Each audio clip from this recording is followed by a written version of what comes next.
If you have any questions, there's a chat area and a Q&A area, which we'll answer towards the end. So yeah, the 5 pillars of running a successful digital marketing campaign. Here we go. So the first thing, and most of you who are regular listeners or regular viewers of what we do, what we talk about a lot at ProFundCom is how the investor journey is now digital. In as much as, when you have that, the classic awareness, consideration, decision, service, loyalty, marketing diagram that, we're taught, the awareness of a fund is, originally it was just one-to-one meetings, just, going to polo, going to the tennis, your Rolodex, but, now it's a lot more than that. Now it's completely digital. And it's really around, what thought leadership are you creating, what website, what branding you're creating, what online events or offline events you've got, what's your social media presence, what's your press, PR outreach, how are you doing inbound and outbound marketing? And that's all that you've got to kind of do even before you're kind of at that consideration decision phase of investors looking into your fund. And whilst this is a very traditional model, what some of our research has shown is every time you add a new channel, especially if you're in fund marketing, every time you add a channel, you lose 15% of your efficiency. So whilst a lot of people talk about, look, you need to have lots of channels, you need to have, social, you need to have email, you need to have a website, you need to have, webinars.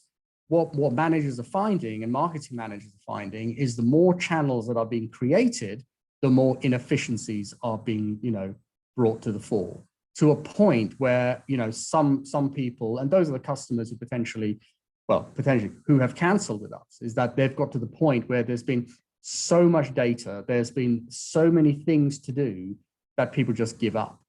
So what we're trying to do in this webinar is to really focus on this part of the investor journey. The part of the journey that really talks about is how you create and differentiate, your fund to create real subjective value in what you're doing versus what a BlackRock, a Vanguard, or somebody else is doing. And the interesting thing is, and I do say this a lot, you can't out BlackRock. And there's a bonus prize for how many times I mention that in my webinars. You just can't, because they will, whatever you do, they will outspend you. There is no doubt about that. They will absolutely outspend you. So it's almost, how can you efficiently create your voice to resonate with your potential investors? And you do this by not outspending them, but you do this by creating a structure and a repeatable process.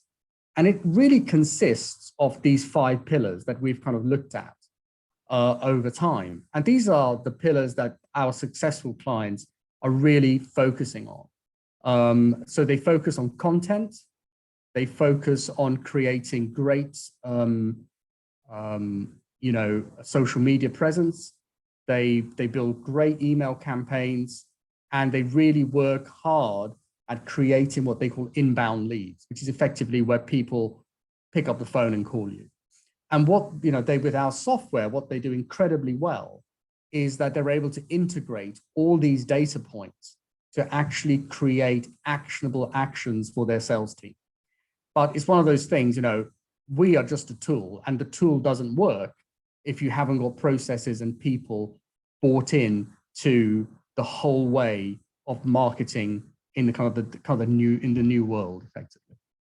So that's what we're going to go through today, is like, what are the pillars you need in place? You don't need us to do this at all. You can just kind of all do this yourselves. So the first thing we're going to look at is content.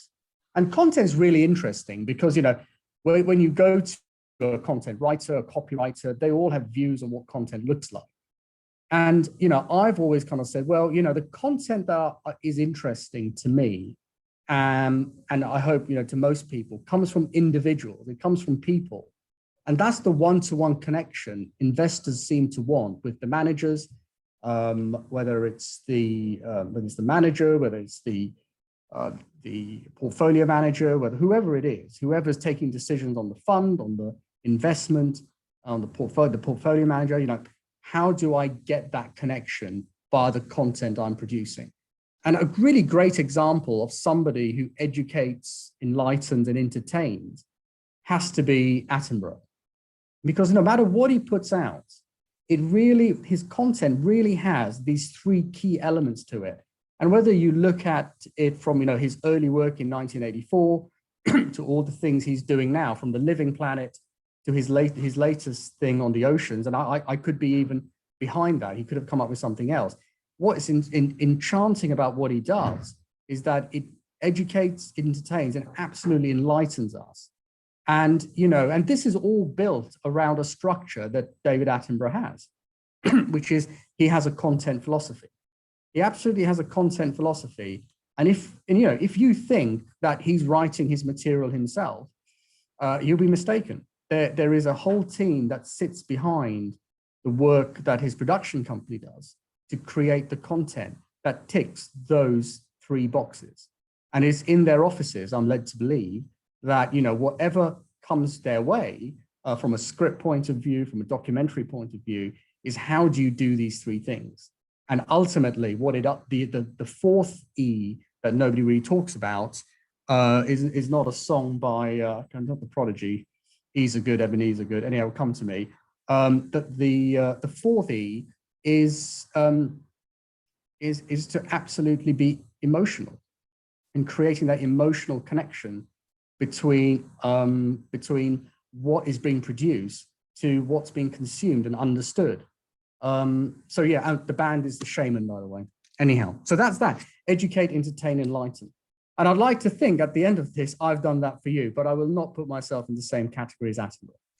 So the next thing we kind of look at when, you know, we look at content marketing, which is one of those words that is bandied about a lot by experts, is you actually control your own content and your own content philosophy. And you've got to kind of decide what you're going to do.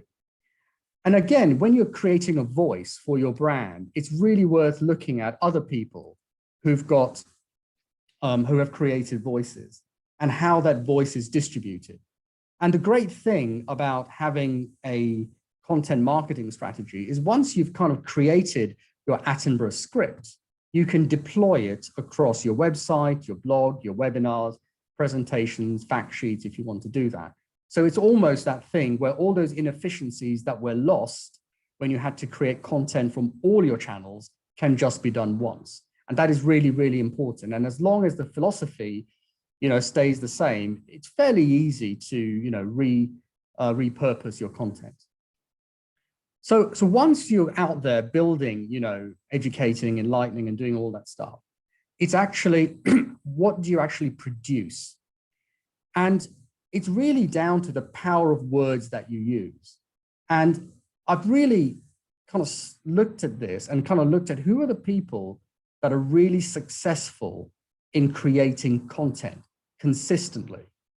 And the content that gets read a lot, because obviously, you know, we have that data. And once we kind of do the analysis, and I'll bore you with the AI machine learning stuff in the back, there are basically three kind of C's that people look at. And this is just coincidental. The first one was E's, the next one is C's. And, you know, I kind of looked at, you know, what the general themes were. And it kind of came back to how Mandela did his work. And Mandela, you know, whether you agree with him or you don't agree with him, you know, he kind of embodied, you know, these three C's, which is, you know, he actually took a stand for his strategy, very much so what a fund manager should be looking at. And the thing that was absolutely fascinating is in his speeches, out of A Long Walk to Freedom, if anybody's read the book, he was very, very considered and chose his word incredibly deliberately. And even though he was a slow speaker, that is kind of part of the allure. And because it was so well crafted, it was communicated so often that it kind of became the national narrative. And that's one of those things, is that, you know, when you're out there competing against the Vanguards, the BlackRocks, it's not that you can outspend them, but it's how do you outthink them and how do you outcommunicate them? And, you know, most people think communication is just a bit of copy. It's not. And a speech is just not a bunch of words. It's built with structure. And the thing about, you know, the fact that kind of Mandela went all in is because everything he did inside his world and inside and outside his world was all about what he had committed himself to do. And that's very much how, you know, fun communication kind of needs to kind of see itself as, is, you know, you're committing to a strategy and the reasons behind it, repeating that message and why you believe in that. And it's almost evangelizing the strategy to a point where, you know, people who read it are reading it and consuming it like zealots. And that's kind of, you know, how the ANC kind of built itself out. So the message was kind of his message kind of percolating, you know, through the ANC and, you know, through South African independence. So, you know, slightly controversial to a degree. I did have Obama, but I'll leave that aside. So once we've kind of looked at the Attenborough of the world, we've looked at the Mandela of the world, closer to home, Ray. And he says that, you know, when you're sending out communication, the power of words for fund managers, what are people interested in, is actually investment strategy, attitude to risk, and performance. So once you've kind of combined those the elements of Attenborough, Mandela, and Ray Dalio, I can't normally get his name right, you've kind of realized copy takes consideration. And it's one of those things you can't really abdicate to somebody and say, yeah, that'll do. It really needs to go through a filter and a process within your organization before it kind of goes out. So that's really kind of the real what content marketing is all about. It's not just creating copy that Google likes or that fits on an email and looks right on an email. It's a lot deeper than that and goes really into your company's DNA and your brand. So, you know, and the companies that do this well, there are some great companies who do this well. Federated Hermes, I think, is just one of those examples.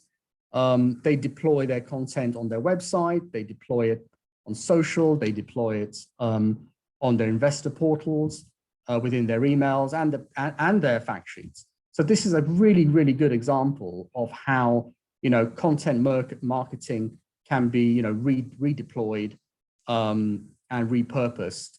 Do it once, use it many, many times. So those are the guys who do it well. So hopefully, you know, educate, enlighten, and entertain is about content. The next thing that people kind of get caught in, and one of the pillars, is inbound. And, you know, what does inbound generally mean? It means kind of SEO, pay-per-click, and blogging.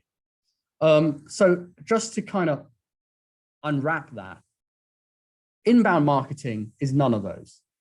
Inbound marketing is, how do you get found? How do you get shared? And how do you get people's data?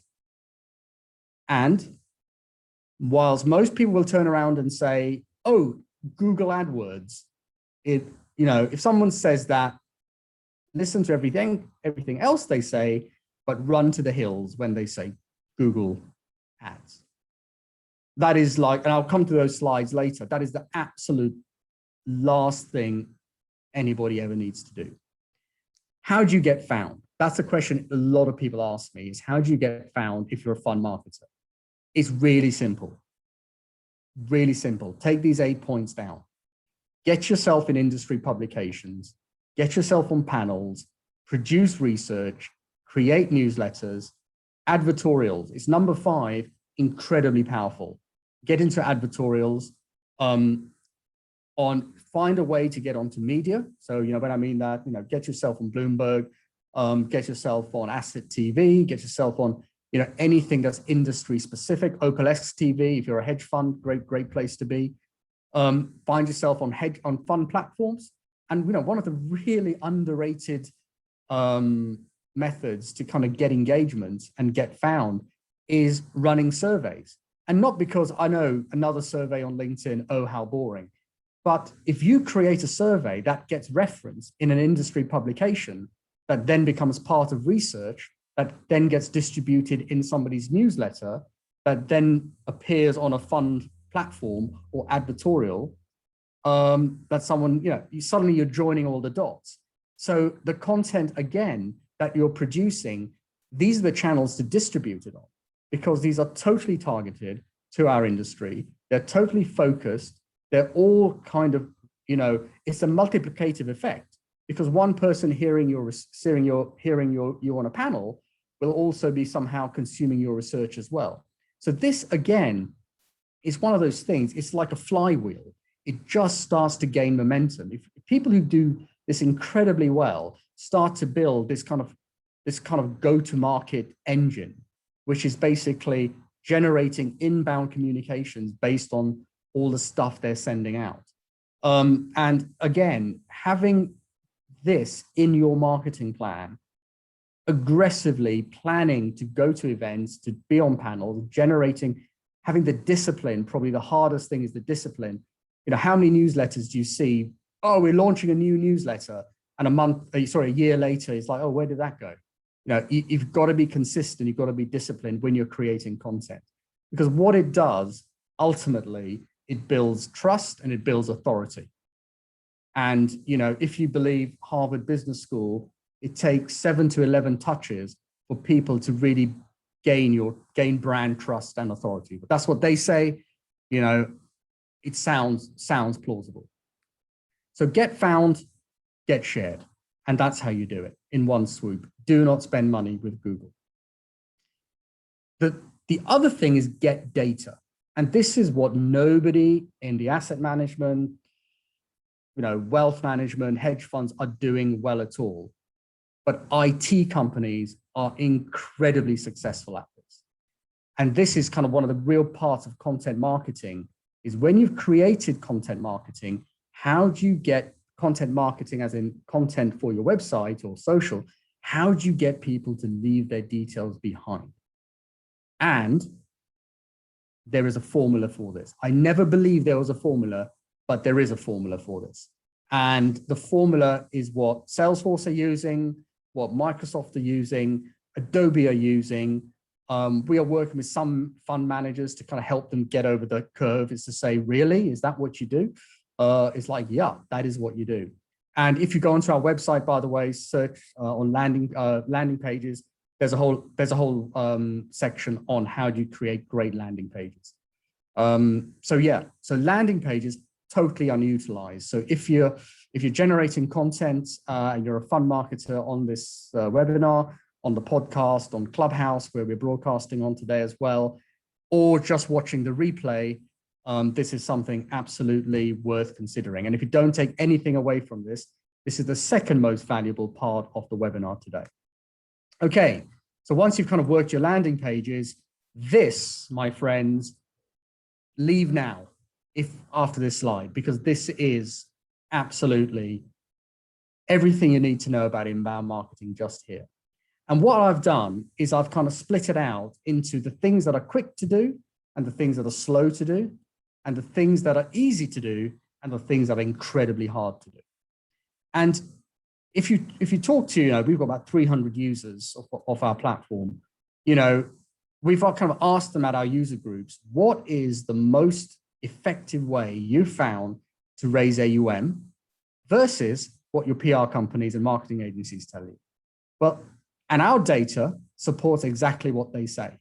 There is an absolute sweet spot for raising AUM quickly and easily within a respectable time period. And it's down to talking to existing investors, networking, whether that's online or offline, social direct messaging, social posts, and using platforms. The things that are slow and incredibly hard to do, and things that are quick and that are still incredibly hard to do, is SEO, where you give Google money, and ads, where you also give Google money.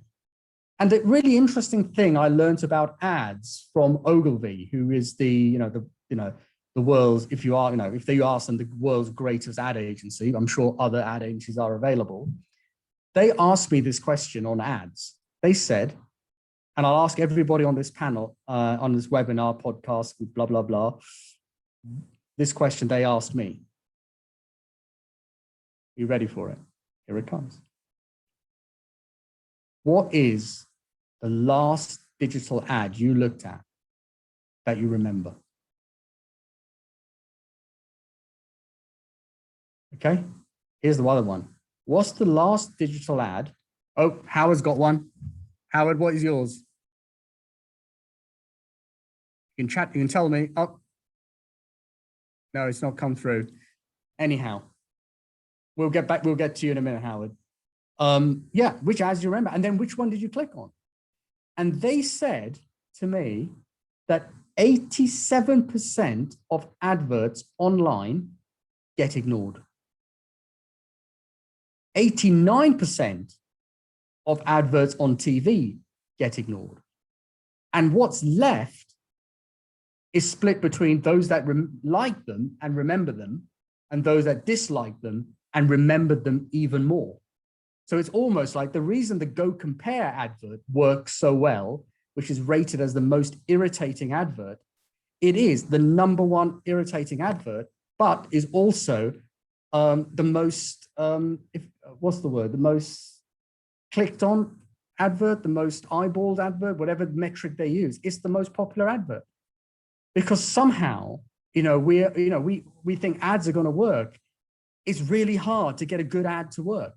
So it's almost like going to an agency says, do an ad for us, like the Guinness ads, the Apple ads.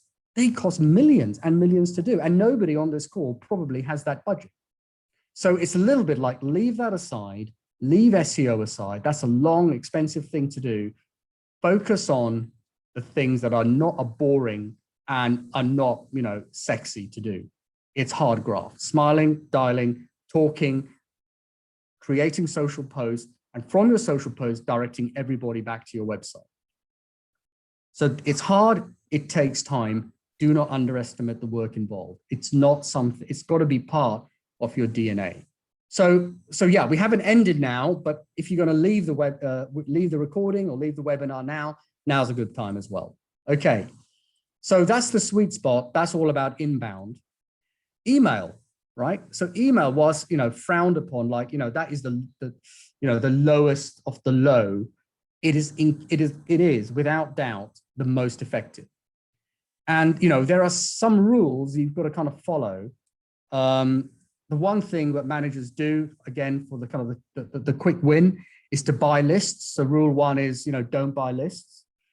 Rule 2 is read rule 1 again. For fund managers, it's making sure you have email compliance. So what you're sending out is compliant. You've got the ability to remove bounces. So, making sure your lists are clean for delivery and, managing your spam and all the things that go into that, because that is absolutely critical for your emails to be delivered, because it gets, because if you're not having clean lists with a whole opt-in policy, spam management, having your emails being compliant, your email delivery just gets worse and worse and worse till it goes off a cliff. So again, the challenge is how do you not only create the content, but how do you distribute it through email? Now, we've kind of solved part of this solution because we have what we call a delivery studio, where you can track, what emails look like, are they being flagged as spam? Have they been blacklisted? Are they MiFID compliant? And what's the general sentiment of the email? And that's really important because as more and more people see your brand in the privacy of their Outlook or, that one-to-one engagement, you will start to build more loyalty, create leads, and your list will continually grow. So getting emails right is incredibly important, not just from, how they look, but in their delivery and their compliance. So talking about what emails look like, again, a lot of people ask me a lot of the time, what's a good email? Because our designer has created this wonderful email. And it's a bit like, a designer wants to show you how clever they are. So they've created a clever email, doesn't mean it will read well, because you're all, most, managers are just get wowed by colors and shiny things. As we all do, we want an email to look really, really snazzy. But what we want an email to do is convey a whole set of information and build trust. And there is a gold standard. Now, the gold standard is this. It has a single call to action. It has not too heavy logos and branding. It has a lot of white space. The call to action is high if you want to immediately access it, or it's lower once you've read performance. It also gives you a view of the managers and the awards that have been won. But the thing with this email, and I'll run it again. 1 second. Sorry, fat fingers. And I'll run it again, is you'll see as you read the email, you get more and more detail about the fund, about the managers, about things on their website, about awards they've won. So it's almost giving you the permission to say, if you're interested, you can look more at what we do. It's not doing the thing where they're trying to cram lots of things into one space. And this email, even though it was created by the guys at White Marble Marketing, Nick Pilkington there did it 10 years ago, it is still the #1 performing email across all the clients we have. So yeah, so this is really the gold standard. And sure, you can look at emails. I've got lots of colors, lots of pictures, lots of buttons, lots of stuff going on. It's people are, if you're sending lots of data, if you're sending lots of, fundy type information, it has to be readable.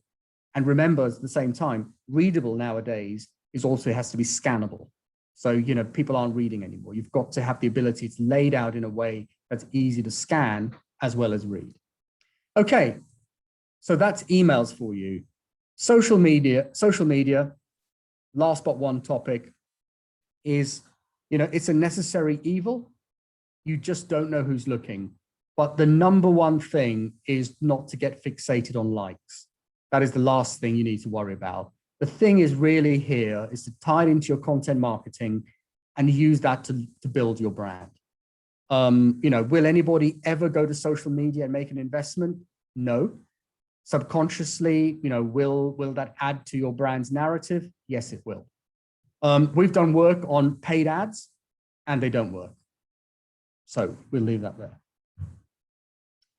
So the final part to the presentation today is, we've got a minute to go, so just indulge me for another 5 minutes before you have questions, is how do you bring these analytics together?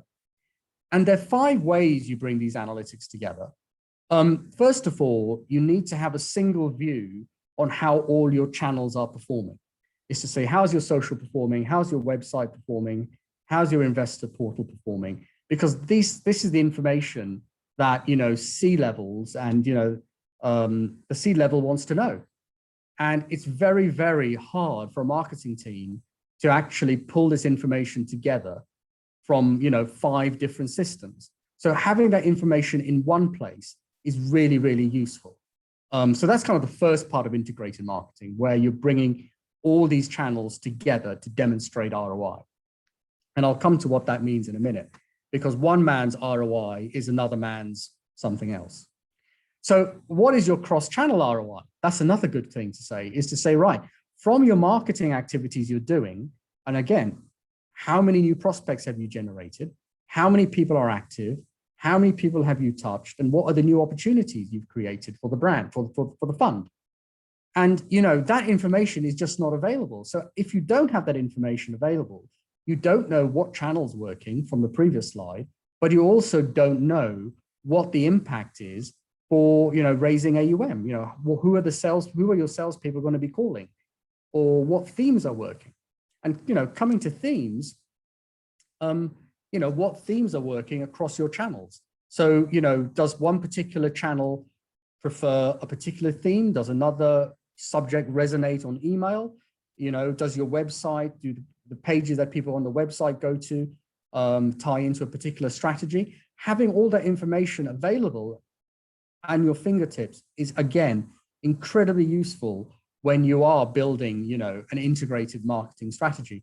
And like I said, it's really important because, if you've got 5 marketing channels and you're losing, 15% efficiency over each channel, as they say in the States, you do the math. So this just brings it all together. So you're actually having an order of magnitude efficiency gain by having integrated marketing. So that's the three. The next one is to look at how do you benchmark? How do you benchmark across all your channels versus your, industry peers? So we have a benchmarking service in our platform where, our clients can benchmark how they, for example, how their website performs against, other funds with a similar AUM, with a similar strategy. Again, that is really, really important information to have to hand. And finally, and ultimately, it's all about the sales team, right? And taking all this data to say, who are the people that, the marketing team are attracting across all their channels, and then delivering that to the sales team in the CRM, not in spreadsheets, not in, instant emails that the system is generating, but in individual buckets within the CRM tailored to the individual salesperson. And, some of our clients go a step further and put this information in the salesperson's calling lists. So they don't even see this. They just kind of go in and say, right, here are the people I need to be calling today. So in 33 minutes, we've kind of covered the kind of whole end-to-end journey of how do you go about taking, the 5 pillars of marketing in digital marketing, and actually using that information and those processes and that discipline and that culture to actually get to a point where you're kind of competing against the big boys, but at the same time delivering your sales team as a marketing activity, delivering to your sales team people that you should be engaging with and calling up. So that's it. So that is what we're hoping to cover today. So yeah, any questions, please fire away. This is all coming out in a book that I've written called The Invisible Investor, which is due for publication in the next few months. So yeah, anybody for any questions? We've got a few minutes to go. Okay, we've got a question. Thank you very much, one person.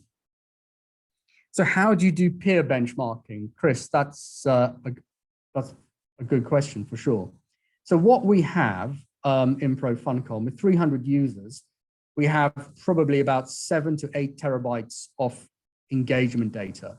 And what that engagement data we have, it's across all our clients, across all their channels, and we know what strategies they have. So we anonymize that data. And once you have that data anonymized, we can then anonymize and normalize. We can then compare that with, your data or our existing customers' data. And obviously we know their AUM. So when you go into the product, you've got the ability to say, right, I'm a hedge fund, I'm a long equity or distressed debt. My AUM is this, and it'll pull that data in and display it for you. The data is anonymized, so nothing is compromised. So hopefully that helped, Chris. Was that okay? Right. So next question. Okay. Will I be sending the replays, Stephanie? Absolutely, I will be. Not a problem at all. And happy to take, a calendary chat if you want to, not a problem. Marion, yes, my favorite customer. My one customer, yes, thank you very much, Marion. Lots of great comments in here. Henrik, how is following track? Brilliant, Henrik. How is following tracked? So I assume, Henrik, you mean following across social media platforms. Is that fair? Just get back to me. Okay. I'll give you my kind of, I'll make an assumption, and if I'm wrong, then let me know. You come back. How you track your impact and following. Yeah, impact, it's one of those things I ask people to define what it is. Impact across social media is probably not the thing to look at. What you want to be kind of looking at is this slide where I kind of describe, just bear with me. Here we go. This slide, no, that's not the slide, excuse me.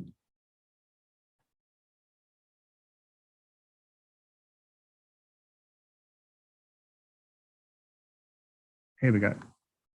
This one. Oh dear, previous. This is the slide you want to be looking at. Is no matter what you're doing across what channels, are you generating new prospects? And the impact is that green number underneath, which is what percentage is it going up by and what percentage is it going down by? Are you creating new opportunities? Are your opportunities, are they going up or are they going down? Because having a number is the least most relevant thing. It's the relative number that's the most important thing. Okay, so I hope that helps. And I think we've got to the point where following and like is now a vanity metric when you're looking at social media. So, and especially if you're as LinkedIn osmosis into Facebook, I think people are reluctant to kind of endorse what you're saying. So that's where direct messaging is incredibly powerful on social. Okay, we've got another question has come up. Here we go. Thank you. Question around prospect flow. How do you track a prospect if you have a login onto your website? Would it be cookies? No. If you've got a login to your website, you use what's called session variables. And session variables can connect straight into your CRM. It can connect into your content management system, so you can track people's behavior around your website. That's incredibly powerful on an investor portal because people are already permissioned in. You are right though, Marissa, is that if you are on your own website and people are not logging in, then you've kind of got to use permission-based cookies as well that people have to opt into. So most people do that. An anonymous person has come and said, "Can Pro Funcom?" And well done you for getting the P, the F, and the C capitalized. So whoever you are, I salute you. Can Pro Funcom aggregate engagement across multiple mediums? Absolutely, that's kind of what we do. And can that information be used to inform our sales team? Yeah, absolutely. And that is, if you look at the slides, what our lead deck does. It tells you, who are the people you need to call based on particular metrics you've provided us. Some metrics we've used AI and machine learning to put your way. Yeah, so absolutely, that's right. Okay, I've got one more question from Kieran. It's Kieran I spoke to yesterday, another one of our clients from New York. Here we go. How do you think about balancing organization brand content versus personal leadership? Kieran, it's all about the person. Your brand ain't big enough. And that's the cold truth. And the more personality that comes out, people buy from people. If you want to buy a brand, you just look at their marketing budget and realize you just can't compete. You just can't compete against, the big players, because they will ultimately outspend you in every possible way. And we have the same with us. Our competitors are, Pardot, Marketo, guys in a MailChimp, they're our competitors.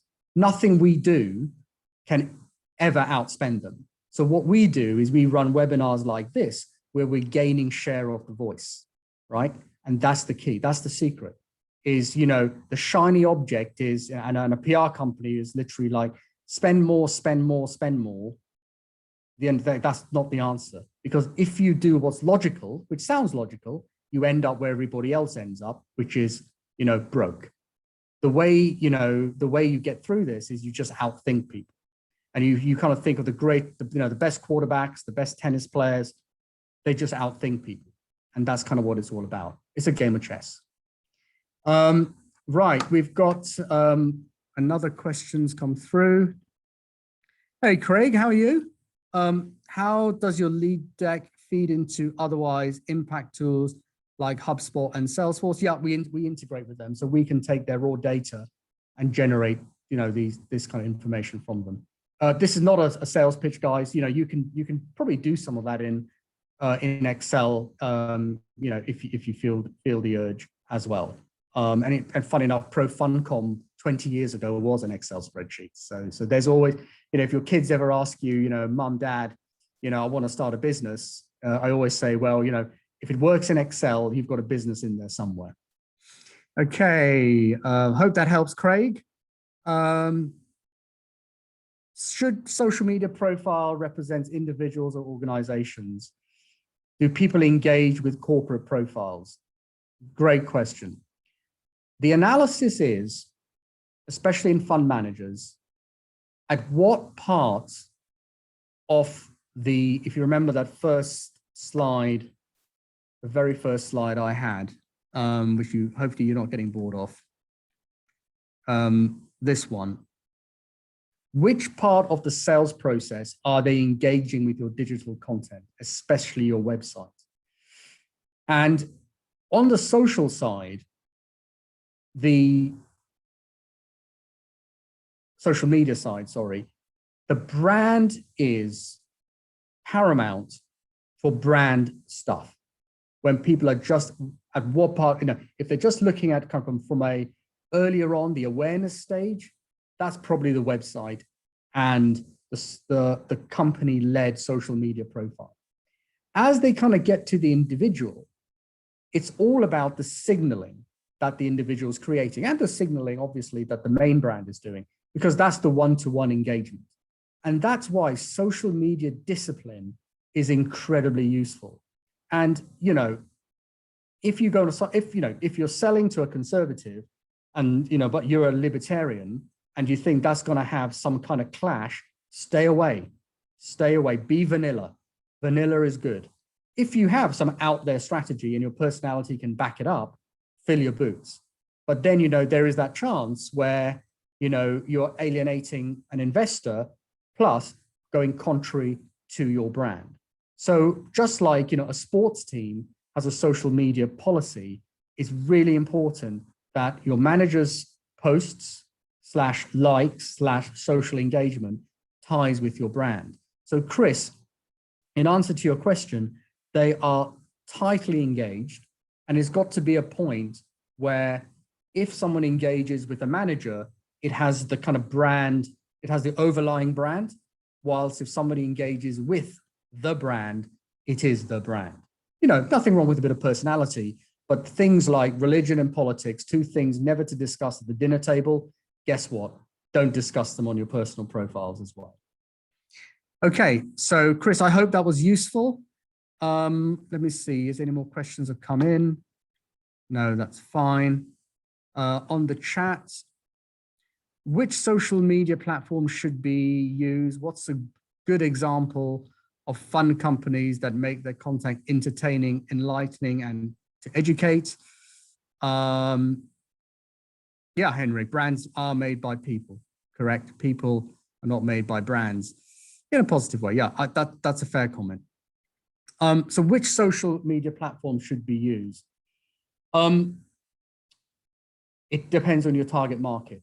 Instagram is not a bad place. LinkedIn seems to be the de facto, but I wouldn't get hung up on either of those. If you go back, if you're going to spend time on anything, the thing to spend time on is what I kind of, excuse me, I think I've got the wrong one there. Here we go. Now you're testing me. Hide presenter's view, right. See all slides, is doing a series of, 1 second, just find it's very difficult because I'm just running on a, here we go, this one. This slide here. Get your teeth into this stuff. Don't get, you know, social media, do a post once a week, once a month. This is the stuff to get involved in, because that will build an undiluted share of voice. You just won't get diluted. In LinkedIn, Instagram, they are people who are super, super good at getting their posts up there. Now, we know how to do that in our context. Again, fund managers, you know, if you're up against the big boys, you know, they'll outspend you. But if you kind of focus around these things that I've kind of laid out here, much more bigger bang for your buck. But if you want to do one, LinkedIn articles do very well, but you've got to keep doing them and you've got to be active and your posts have to be valuable. Okay, so I think everybody, that brings us to a close. So once again, everybody, thanks again for spending time with me, me sharing my views, and I hope you found it all useful, entertaining, enlightening, and educational. So I expect my knighthood in the post, guys. So one more chat, here we go. Oh no, my pleasure for sharing, not a problem. We run these every month, so you'll get an invite coming up soon to the next one, topic undecided. There will be a replay out soon, hopefully by the end of today. So those of you who couldn't attend this, you can receive it in your inbox. Have a great weekend, everybody. Thank you very much.